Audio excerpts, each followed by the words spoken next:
Assalamualaikum warahmatullahi wabarakatuh. Allahumma sholli ala Sayyidina Muhammad wa ala ali Sayyidina Muhammad. Pemirsa yang dirahmati Allah, marilah kita simak ceramah dari Ustadz Adi Hidayat dengan tema Adab Sholat agar doa mudah diijabah. Sebelumnya marilah kita perbanyak sholawat minimal 1000 kali sehari, agar hidup kita penuh barokah dan mendapatkan syafaat kelak. Marilah kita doakan agar Ustadz Adi Hidayat sekeluarga diberikan kesehatan dan kebahagiaan dunia dan akhirat. Amin ya robbal alamin. Ya bani Adam khudhu zinatakum 'inda kulli masjid. Hei anak cucu Adam, kalau dalam bahasa tafsirnya begini, jika sudah terdengar panggilan dari masjid-masjid itu, maka persiapkan dan kenakan pakaian terbaikmu. Jadi kalau mau sholat, jangan sekadarnya berpakaian. Cari pakaian-pakaian yang menurut kita paling pantas menghadap Allah. Ilustrasinya begini, walaysa kamitslihi syai'. Antum akan menghadap pada pimpinan di kantor. Panggilan khusus, yang panggilan itu boleh menyampaikan keperluan Anda. Pimpinan tertinggi. Pasti akan cari pakaian yang dirasa pantas kan? Nah sekarang, yang menciptakan pimpinan kita, yang mengatur segalanya, ya penguasa semesta alam, memanggil kita. Dan panggilan itu bukan sekedar menghadirkan panggilan untuk kedatangan kita, tapi disertai dengan kalimat, kamu punya masalah apa, minta dalam menghadap sholat ini, maka Allah selesaikan. Karena itu panggilan pertama sholat dalam Al-Quran yang jenisnya bentuk sholat berupa panggilan, itu di Al-Baqarah ayat 45, kalimatnya wasta'inu bis-sabri was-salah. Dan jika Anda punya persoalan dalam kehidupan, terima dulu dengan sabar, lalu datang kepada Allah minta solusi lewat sholat. Jadi begitu kita katakan ya, dalam sholat itu kan diperintahkan oleh Allah wasta'inu, minta solusi. Kita rubah kalimat itu dalam bentuk permohonan. Allah perintahkan sholat, ya di situ kita menyembah Allah, maka kita katakan iyyaka na'budu. Ya Allah, engkau perintahkan aku sholat untuk menyembahmu, aku lakukan sekarang. Dan engkau perintahkan aku minta solusi dari persoalanku, sekarang aku mohon kepadamu. Bentuk perintahnya wasta'inu, bentuk permohonannya rubah ke mudhari, nasta'in. Maka kita ucapkan iyyaka na'budu wa iyyaka. Nah, di hadis qudsinya riwayat sahabat Abu Hurairah, Allah menjawab demikian. Wa idza qala al-'abdu iyyaka na'budu wa iyyaka nasta'in, qala Allah 'azza wa jalla, hadza baini wa baina 'abdi wa li 'abdi masal. Kalau sampai kita kebacaan itu mengucapkan iyyaka na'budu wa iyyaka nasta'in, maka Allah langsung menjawab, lihat kalimatnya di hadis qudsi, ini perjanjian antara aku dengan hambaku. Kalau hambaku benar menunaikan sholat sampai kalimat ini, maka apapun yang dia minta aku kabulkan saat ini. Nah, jadi nanti ada 4 keadaan dalam sholat, boleh dicatat ini ya, 4 posisi dalam sholat itu yang menjadikan doa kita terkabul dengan cepat. Ada 4. 1 saat berdiri, 2 saat ruku', 3 saat sujud, 4 sesaat sebelum salam. Yang doa Allahumma inni a'udzubika min adzabi jahannam, itu kan sampai akhir, min syarri fitnatil masiihid dajjal. Itu sampai akhir kalau bisa jangan ditinggalkan. Walaupun sifatnya sunnah tapi ditekankan sekali. Sangat ditekankan. Para ulama bahkan memberikan pesan kepada murid-murid, pada kerabat, pada anaknya. Bahkan ada sebagian ulama yang ketat ketika melihat ada dan mendengar satu koleganya tidak membaca itu, dia minta mengulang sholatnya. Ya.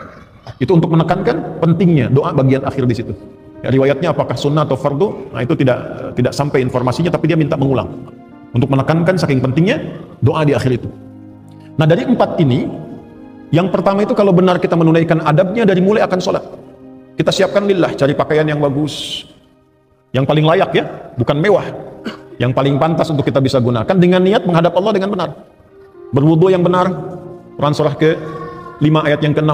Ya ayyuhalladzina amanu idza kuntum ila shalah fagsilu wujuhakum wa aydiyakum ilal marafiq wamsahu ya bi ru'usikum wa arjulakum ilal ka'bayn. Yang pokok ada 4. Beda antara tayammum dengan wudu. Tayammum nanti masih di ayat yang sama di ujungnya. Kalau tayammum cuma 2. Wajah dengan bagian tangan. Ya. Tapi kalau wudu pokoknya 4, rukunnya 6. Niat, 4 yang pokok ini tertib. Yang ke-6. 1 niat, 4 yang pokok, wajah, tangan sampai siku, kepala, kemudian kedua kaki, 4 bagian. 1 tambah 4, 5, tambah tertib 6. Jelas? Jadi nggak sama dengan tayammum. Tayammum cuma 2. Kalau airnya sedikit, usahakan yang pokok dulu yang 4. Kalau tidak mampu atau digunakan pada hajat yang lebih besar, baru tayammum. Jelas? Kita wudhu dengan baik, kenakan pakaian yang baik, lalu memulai sholat untuk menghadap Allah dan merasakan kita dipanggil, mungkin panggilan ini panggilan terakhir. Wa annahum ilaihi raji'un. Quran surah 2 ayat 46. Kalau sholatnya seperti itu, mengharap ridha Allah dan punya sifat merasa diawasi Allah, ihsan. An ta'budallaha ka'annaka tarahu fa illam takun tarahu fa innahu yarak. Kalau dia punya adab sholatnya ingin dilihat Allah, bukan ingin dilihat makhluk. Awas.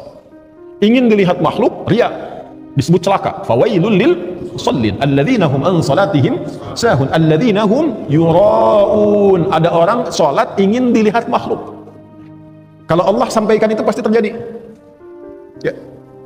Imam merasa bagus suara. Dipuji oleh makmum, maghrib dipuji. Begitu isya, setan datang tuh, liukin dikit deh.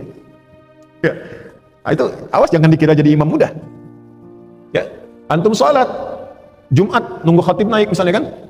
Nah, kalau saat masih belum banyak orang biasa, ketika banyak orang lihat tuh, berubah nggak cara takbirnya? Hah? Nah, kalau kita bisa jaga adabnya, saya mau ada orang nggak ada orang, yang penting Allah ridha, sifat ihsannya masuk, pakaiannya bagus, adab fisik, taharahnya bagus, menghadapnya bagus, mengharap ridha Allah, itu jaminan pertamanya. Dalam keadaan berdiri dia minta apa, Allah mengabulkan. Sepanjang itu kebutuhan hidupnya. Nah, nanti sanad ilmu untuk jawaban berdiri ini ada di Ali Imran, kalau di Quran ayat 38 sampai 39. Ya, Nabi Zakaria itu minta keturunan, padahal istrinya divonis tidak mungkin punya keturunan secara medis karena maaf monofos dan mandul, itu mintanya saat berdiri dalam sholat. Nah, ayat 39-nya ketika turun jawaban, fanadathul malaikatu wa huwa qaimun yusalli fil mihrab. Qaimun yusalli, beliau masih berdiri dalam sholatnya yang ditunaikan di mihrabnya, masih berdiri. Jadi antara doa dengan jawaban itu tidak ada jeda, pakai fa, harfu atfin rabitin baina syai'aini bila hudud. Huruf yang merangkai dua peristiwa tanpa jeda. Peristiwa pertama berdoa, hunalika da'a Zakaria rabbah qala rabbi habli min ladunka dzurriyyatan thayyibah innaka sami'ud du'a. Itu ijazah doa bagi yang ingin diberi keturunan. Bisa dibacakan rakaat pertamanya ayat 38 Ali Imran, rakaat keduanya ayat 39-nya. Bangun malam salat 2 rakaat. Ya, nanti doanya kalau selesai doa bacakan Quran surah 19 Maryam ayat 1 sampai 15. Kalau belum hafal buka mushaf. Amalan hartanya Quran surah 21 ayat 89 sampai 90, rajin sedekah. 3 amalan. Ya, ini dari Quran langsung petunjuknya untuk bisa diizinkan oleh Allah ya dan diberikan kelapangan mendapatkan keturunan. Nah, itu dipanjatkan dalam salat dengan adab berkah